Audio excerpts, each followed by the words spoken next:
In 1985, the Parents Music Resource Center, the PMRC, decided that records and tapes should have a similar labeling system as movies. Instead of G, PG, PG-13, and R, they wanted to have DA for drugs and alcohol, O for the occult, V for violence, and X for propane and sexually explicit lyrics. The PMRC came up with 15 songs that they thought were the perfect examples of what's wrong with music today. It's called the Filthy 15. You aren't going to believe how bad or how inert a lot of these songs are. Let's find out. Before I go any further, I always forget to say this, so I'm going to do it right now. Do me a favor and click the like button, will you? And also click the subscribe button and click the bell and leave me a comment or something.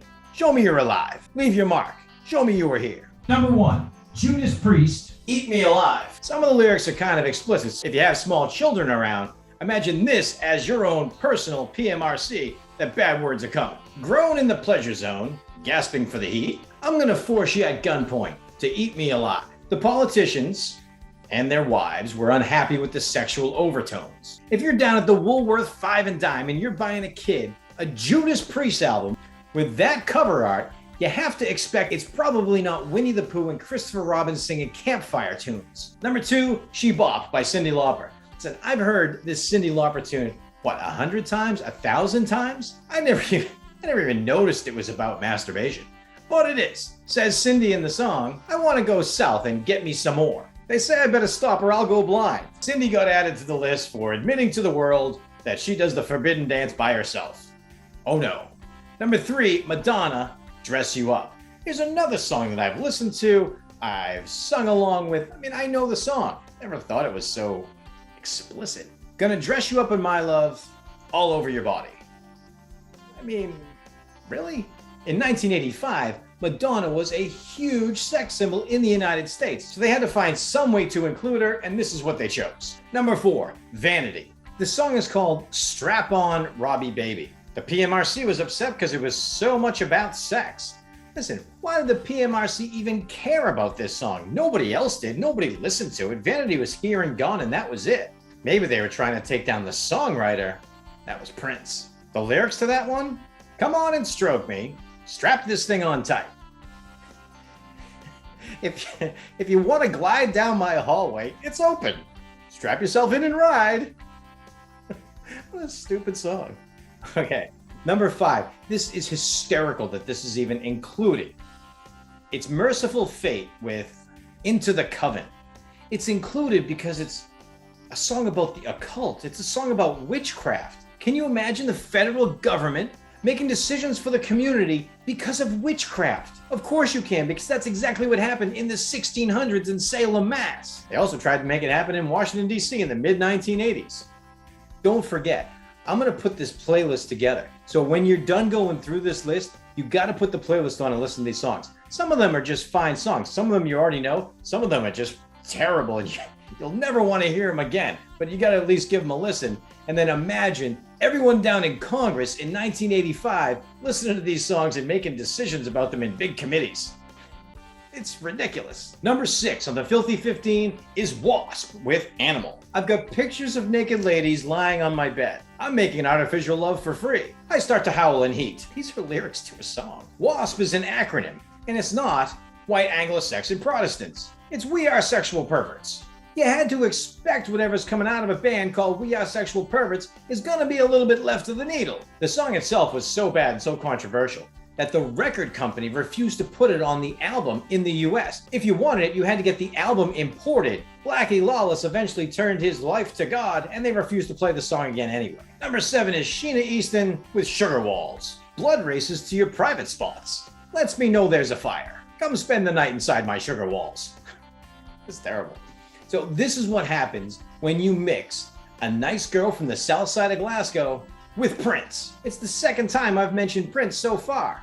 So far? I'll get to that in just a minute. Prior to this, Sheena Easton gave us For Your Eyes Only and Morning Train 9 to 5. Then she goes and collaborates with Prince, and next thing you know, she's getting a call from the Capitol. She also got into the top 10 with this song, so was it that bad of a decision? Speaking of Prince, here is Prince. He's at number 8 with Darling Nikki. I remember having this tape.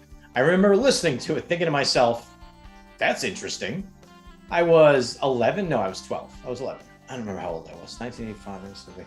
I was 12 at the time. I probably listened to this song more than the rest of them. This is the song that actually formed the PMRC. Tipper Gore's 11-year-old daughter was listening to it. Tipper heard it and said, hold on a second. Turns out the King of Purple, with his third mark on this list, was the catalyst of it all. For a while, back in the early 2000s, Prince actually turned to a different religion and he stopped playing this song on his tours. It took about a decade and he put it back in the rotation and everybody loved it. All right, we're about halfway through. What do you think so far? Take a second, put something down in the comments and let me know. Do you agree these albums should have had a label on them? It probably would have been useful as a parent to know what your kids were buying or to know what you were buying for your kids. It's not like today when you can just listen to the whole thing online for free. You'd have to go and buy the album, listen to it, and then pass it along. When they had the hearing for this in DC, 3 people spoke from the music industry. Dee Snider, the lead singer of Twisted Sister, Frank Zappa, and John Denver. John Denver pointed out that there's a lot of bad words everywhere. If you watch a baseball game, you might hear an entire stadium chanting, "The Blue Jays suck." That's not a problem. It is a problem if it's a part of a song and you buy it at the store. All right, let's continue on with the list. Number 9, Motley Crue with Bastard. The song is too violent for Tipper Gore and company. Out go the lights, in goes my knife. Pull out his life, consider the bastard dead. Does a song about stabbing people need to be regulated? Keep in mind, a lot of the albums that were to get these labels were then going to be pulled off of the shelves in many stores. Motley Crue loved the idea of having these labels on their records. They felt it would make them even more bad boys, as if the makeup didn't make them bad boys enough, and then people would seek them out even more, and they were right. Motley Crue ended up releasing albums, specifically the X-rated version, and people ate it up. Number 10, Def Leppard, High and Dry. Here's the lyrics to protect your children from. Saturday, I feel right. I've been drinking all day. I got my whiskey, I got my wine, I got my woman, and this time, the lights are going out. Oh, the humanity. How bad is that? It's a song about drinking. In 1985, alcohol was everywhere. All the commercials on the radio, all the commercials on the television. Everything was Budweiser and Coors, but you can't sing about it? Come on. Number 11, Twisted Sister, We're Not Gonna Take It. They said it was violent. Listen to the song. It's not violent. They're just saying we're not going to put up with this anymore. We'll fight the powers that be. We're not going to take it. That's not violent. Now, the video is violent, but the video and the record are 2 different things. Number 12, AC/DC, Let Me Put My Love Into You. Don't you struggle. Don't you fight. Let me put my love into you. Let me cut your cake with my knife. So what? It's a song. Let Me Put My Love Into You is on Back in Black. It's one of the biggest selling albums of all time. They were so late to the party on this, AC/DC had released 3 more albums since Back in Black came out. Song 13, Black Sabbath with Trashed. This song's about alcohol, no surprise. I drank a bottle of tequila and I felt real good. I knew I wouldn't make it to the car, just wouldn't make it. At the time of the PMRC hearings, this song and the album were old news. It was such old news that the lead singer on the song, Ian Gillan, had already left Black Sabbath and went back to his old band, Deep Purple. As an aside, I'd like to tell you, Deep Purple rocks. Number 14, the Mary Jane Girls with In My House. When it comes to making love, I'll satisfy your every need and every fantasy you think of. That's pretty tame stuff. That's kind of just a regular conversation. Like, why was it included, you ask? Some people think it's because Rick James was the songwriter, and they were trying to put the clamps on Rick James instead. Now, Rick James was known for pushing the envelope. Maybe they were trying to shut him down.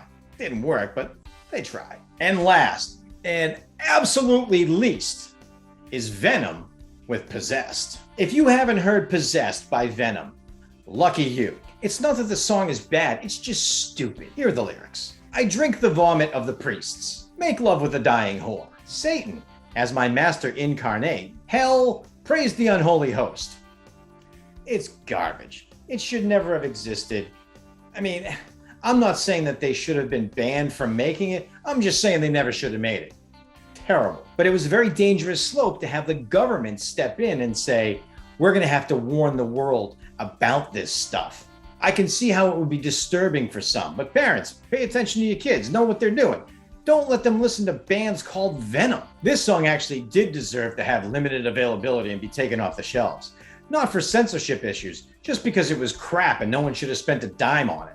So what do you think? Obviously, it was a bit too extreme to tell everybody exactly what it was supposed to be, to put the R and the O and the X and the DA on them. That would have been just too much. But I can sort of see the idea of the parents in 1985 thinking, I'd like to know if this album is going to be over the top or not. I think they went about it the wrong way. I don't think anything should have been taken off the shelves because it was available. But letting people know, that's not all that bad. I've had multiple discussions about this subject for the past couple of weeks while I was doing my research on it. One quote I heard really stood out. Basically, the smartest woman I've ever met said, songs are about things. They don't give you insight about the person listening to them. They give you insight about the person who wrote them. Makes sense. Make sure you subscribe, click the like button, and leave me a comment, and I'll see you soon. So get the party started right. And X for explicit propane. Don't have any propane. Don't you dare discuss propane on this album. I sell propane and propane accessories. If you wanted it, you had to get it off of an import. You had to get it on an import. You had to get it in between an import. It's the second time we mentioned me, all of us, everyone here. Since Black and Back,